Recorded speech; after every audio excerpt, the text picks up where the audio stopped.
हाँ भी कैसे हो आप। तो यार आज की इस वीडियो में हम बात करने वाले हैं OnePlus 60 के बारे में। तो इस फ़ोन को आए हुए लगभग 3 साल से ऊपर होने वाला है और इसको जो मैं यूज़ कर रहा हूँ वो 1 साल से यूज़ कर रहा हूँ। और आज की इस वीडियो में हम आपको बताएंगे कि क्या आपको इस फ़ोन को अभी के टाइम पे लेना चाहिए या फिर नहीं लेना चाहिए। आई थिंक जब आप ये वीडियो देख रहे होंगे तब 2022 आ चुका होगा। आप अगर इस फ़ोन को ले भी रहे हो तो क्या आपको इस फ़ोन को नया लेना चाहिए या फिर आपको सेकेंड हैंड लेना चाहिए, सारी बातें मैं आपको बताऊंगा इस वीडियो में। तो अगर आप उससे पहले चैनल पे नए हो, चैनल को सब्सक्राइब कर दो, वीडियो को लाइक कर लो और बेल आइकन को ऑल पे रखना। तो चलो ओके, तो बात करते हैं इस फ़ोन की प्राइसिंग की। तो अगर आप OnePlus के ऑफिशियल साइट पे जाके चेकआउट करोगे तो ये फ़ोन आपको 38,000 का देखने को मिलेगा। अगर आप इस फ़ोन को लेना चाहो नया में तो आपको अभी 20,000 का देखने को मिल जाएगा ये फ़ोन।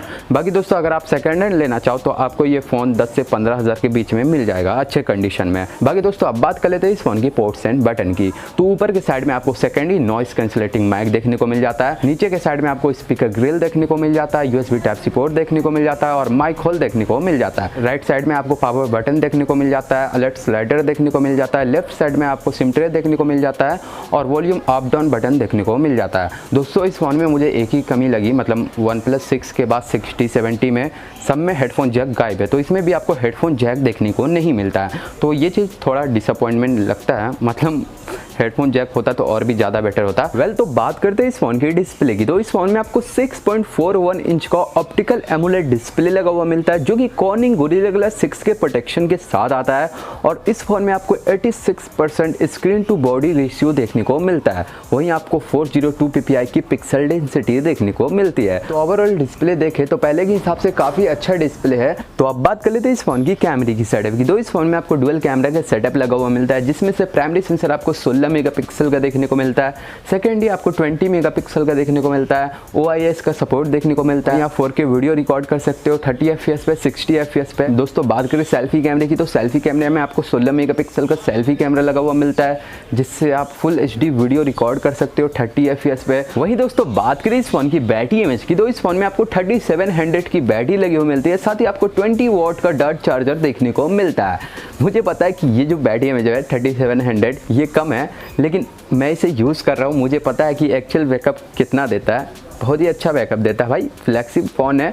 बाकी दोस्तों बात करें इस फ़ोन के प्रोसेसर की, तो इस फ़ोन में आपको Qualcomm स्नैपड्रैगन 845 का प्रोसेसर लगा हुआ मिलता है जो कि काफ़ी फास्ट प्रोसेसर है भाई। और इसे मैं यूज़ कर रहा हूँ और डे टू डे लाइफ में यूज़ कर रहा हूँ। इवन मैं PUBG खेलता नहीं हूँ, लेकिन PUBG अगर आप खेलना चाहो इस फ़ोन में तो आप हाईएस्ट ग्राफिक पे प्ले कर सकते हो PUBG इसमें आप। बाकी दोस्तों इस फ़ोन में आपको इन डिस्प्ले फिंगरप्रिंट देखने को मिलता है, फेस लॉक देखने को मिलता है। मैंने ट्राई करा फिंगरप्रिंट, लेकिन अभी के हिसाब से, मतलब अभी जो स्मार्टफोन आ रखे हैं इन डिस्प्ले फिंगरप्रिंट के साथ, उसके कंपैरिजन में ये स्लो है। मतलब जब आया था ये फ़ोन तब तो ये फास्ट था, लेकिन अगर मैं दूसरे फ़ोन से कंपेयर करूँ अभी के टाइम पे इस फ़ोन का इन डिस्प्ले फिंगरप्रिंट तो काफ़ी ज़्यादा स्लो है मुझे लगा इस फ़ोन का इन डिस्प्ले फिंगरप्रिंट। बाकी फेस लॉक की बात करें तो भाई फेस लॉक काफ़ी ज़्यादा फास्ट है। जस्ट पावर बटन को प्रेस करते ही ये फेस लॉक ले लेता है, तो बहुत ही ज़्यादा फास्ट है इसका फेस लॉक।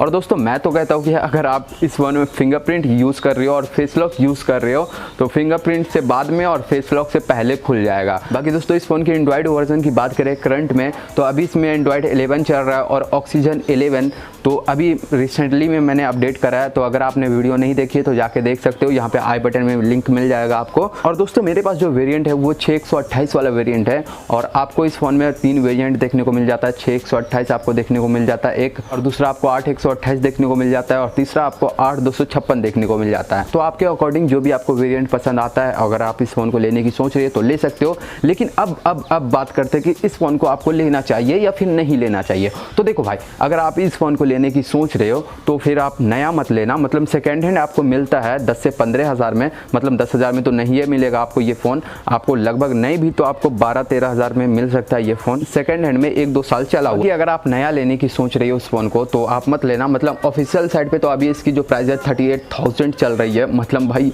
क्या ही बताओ। तो अगर आप OnePlus के लवर हो और OnePlus का ही स्मार्टफोन चाहिए और आपको नया फ़ोन लेना है तो आप इसको छोड़ के आप OnePlus Nord 2 ले सकते हो, वो भी बेटर है।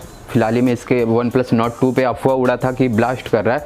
हाँ, होता है ऐसा, बाय डिफ़ॉल्ट एक दो स्मार्टफोन ब्लास्ट कर जाता है, लेकिन ऐसा नहीं है, ज़रूरी नहीं है कि सब स्मार्टफोन ब्लास्ट कर जाएगा, तो उसको आप इग्नोर करना। OnePlus Nord CE भी है, OnePlus Nord है, 20-25 हज़ार के रेंज में आपको OnePlus Nord के जो भी सीरीज है वो मिल जाएंगे। OnePlus का स्मार्टफोन OnePlus 9 RT भी आ रहा है, उसे भी देख लेना। लेकिन मैं आपको रिकमेंड करूँगा इस फ़ोन को कि अगर आप इस फ़ोन को ले रहे हो तो सेकेंड हैंड लेना, न्यू मत लेना। बाकी अगर आपको वीडियो में कुछ भी अच्छा लगा हो तो वीडियो को लाइक कर दो, चैनल को सब्सक्राइब कर लो और बेल आइकन को ऑल पे रखना ऐसे ही वीडियो के लिए। मिलते फिर से किसी और ऐसे वीडियो में, तब तक के लिए बाय बाय मेरे भाई।